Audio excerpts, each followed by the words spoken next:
Gama galaana diimaatiin ani galaana diimaa osoo hin taane kan amma natti mul'atu galaana diimaa osoo hin taane dhiiga diimaa uummata keessaa gadi nam'aa jiru dhiiga uummataa kan gadi nam'aa jiru diimaa sanan arge waan ta'eef namu waan arge irraa dubbataa warri galaana argees galaana haa dubbatu ani dhiiga uummataa diimaa akka galaanatitti gadi nam'aa jiru kan irraan dubbachuu filadhe yeroon isaatis kan fakkaatus kan ta'uu qabus isa waan ta'eef filannoodhaan osoo hin taane dirqama haga uummataa hojjennutti waan uummanni irra jiru malee har'a waa'ee bishaan diimaa osoo hin taane waa'ee dhiiga diimaatti kan nu yaachisuu qabu. Ana santu na yaachise saniifin sanirraa dubbadhe galaanni diimaanis yoo taate waan teessorra taa'anii kana siigoona kana nu godhiidhaan walii galtee fudhattu malee ammas dhiiga biraa gadi naquu fi dhumarratti eega namni dhumee booda eega lubbuun dhumtee dhiigni biraa gadi nam'ee lafeen biraa caccabee boba'ee booda warri qondaalonni nama walitti akkam jirtu dubbiin aartistii Keekiyyaa Badhaadhaa guutuu miidiyaa uwwaftee jirti. Gaafa deebii har'aata biyyoolessa Oromiyaa waliin taasise irratti waa'ee galaana diimaa gaafatamee ture. Ani dhiiga diimaa uummata keessaa gadi jiguun arga malee galaana diimaa hin argu jechuun dubbatee jira. Akkasumallee yoo galaana diimaa deebifatuu taatellee waan kursiirra taa'anii waliin dubbatanii kana siifin godha sannaaf godhi jechuun waliif jijjiiranii miti jechuun waa hedduu dubbatu. Inumaa dubbiin kun warreen mootummaa biyya bulchu deeggaraa jiran baay'ee dallansiisee jira. Aartistoota Oromollee bukkee irraa kaase Keekiyyaan keessafuu sirba dhiyeenya ba'ee sirba qeenxee irreechaa wal qabate mootii shaggooyyee yookaan abbaa aartii jedhamullee kan ittiin xiqqaanne Adeeroo Qamar Yuusufii fi akkasumallee abbaa sagalee kiloolee yookaan bulloo jedhamu kan beekamu Yoosaan Geetaahun waliin sirbanii turan. Galaanoo sirba jedhu mata duree qabatanii dhufanii sirbanii turan. Sirba san irratti illee wallee san irratti illee aartistii Keekiyyaa Badhaadhaa waa hedduu gaaffii deebii kana keessatti waa'ee sirba sanillee tuquu baatu eeboo itti deebifatee waan jiru ni fakkaata. Mee kanarratti illee waan waliin dubbannu qabna. Akkam jirtu daawwattootaaf kabajamtoota Oromaan bagarra deebiin gara chaanaala Oromaan dhuftan namoonni haaraa taatan subscribe godhaa. Akkasumallee viidiyoon namoota hedduu bira akka dhaqqabuuf like share gochuu hin dagatinaa. Daawwattoota keenya aartistii Keekiyyaa Badhaadhaa nama beekaa fi akkasumallee nama garaaf hin bitamne nama saba isaatiif aarsaa guddaa kaffalaa jiru nama ilmaan isaa dhiisee biyya ambaatti baqatee roorroo biyya ofii keessa ittiin jiraatu dadhabee biyya itti dhalote biyya abbaa isaa keessa ilmaan isaa guddifatu dadhabee biyya isaa irraa baqatee biyya ambaa keessa nama jiraatudha. Dantaa ofii dantaa sabaa boodatti qabatee dantaa sabaa immoo dantaa ofii dura dabarsee ilmaan ofillee caalchifatee waa'een Oromoof Oromiyaa isa quuqte biyya ambaatti isa baafte. Aartistii Keekiyyaa Badhaadhaa nama hanga har'aatti qabsoo sabaa keessatti of duuba hin jedhinii fi aartii Oromollee humna danda'u hundaan guddisaa jirudha. Har'a gaaffii deebii har'aata biyyoolessa Oromiyaa waliin taasisee ture jechaadha. Gaaffii deebii achirratti gaafatame irratti waa'ee galaana diimaa gaafatanii turan. Waa'ee galaana diimaa irratti deebii ajaa'ibaa deebisee akkuma reefuun tanaa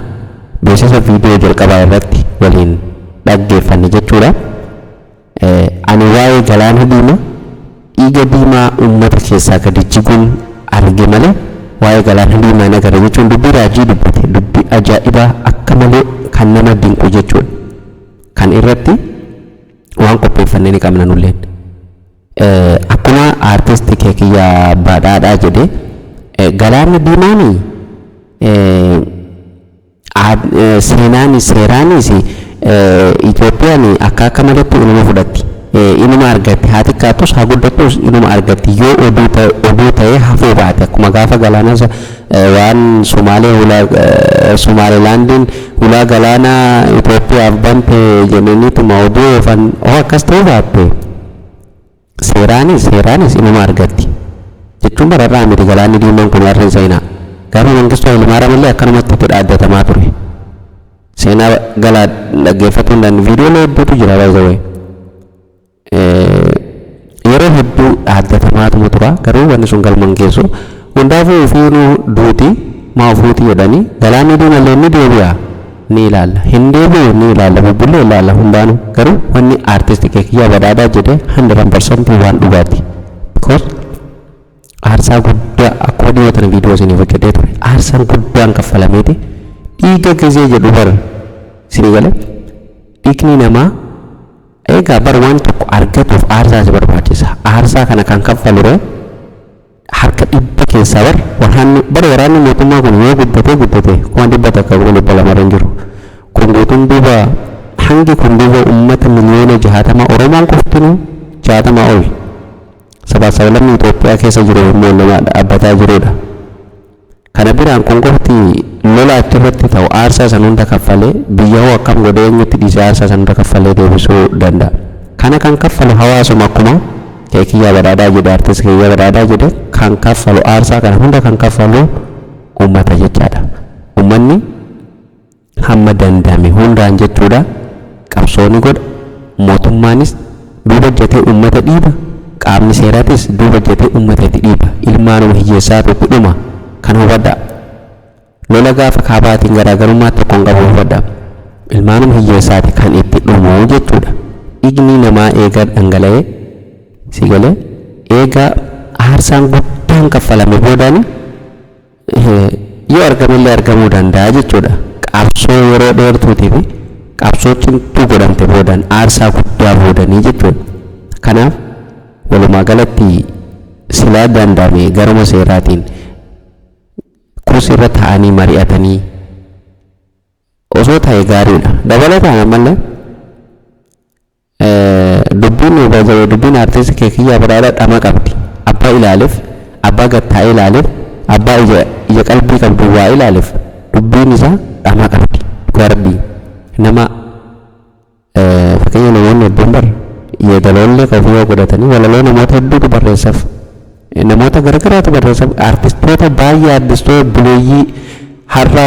sadarkaa biyyatti mul'achaa jiran kana hundumaayyuu harka 100 keessaa 95 walaloo isaanii namaatu barreessaaf yoo yeedaloo ta'e malee waa hedduu irratti namaatu gargaara garuu namni kun ani waan dalagu hundaa ofii kiyyaaf hin barreeffadha jechuun miidiyaa irratti illee afaan isaallee ittiin dubbatee jira kan ammoo hojiin isaallee ragaadha maaliif namni tokko waan namni barreesseef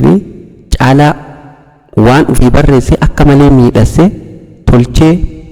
dhama itti godhee fidaa jechaadha. Muuziqaa wallee Kiyyaa Badhaadhaa kan darban yoo ilaalle dhama qaba dhugaa rabbii dhama qaba quuqama sabaa keessatti lafee sotuqa jechaadha akka malee waa hedduu si yaadachiisa so namni kun nama jabaa nama aartiiti jechaadha nama aartiin bilchaate nama aartii keessatti guddatee yoo jenne sobaa miti jechuudha si galee warri Abeebee Tufaa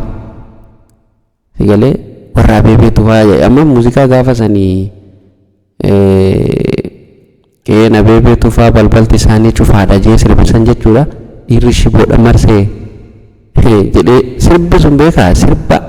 wallee addaati beeka wallee ajaa'iba ergaa guddaa of keessaa qabu so nama aartiin bilchaate jechuudha Kiyyaa Badhaadhaati kanaaf dhugaan dhugatti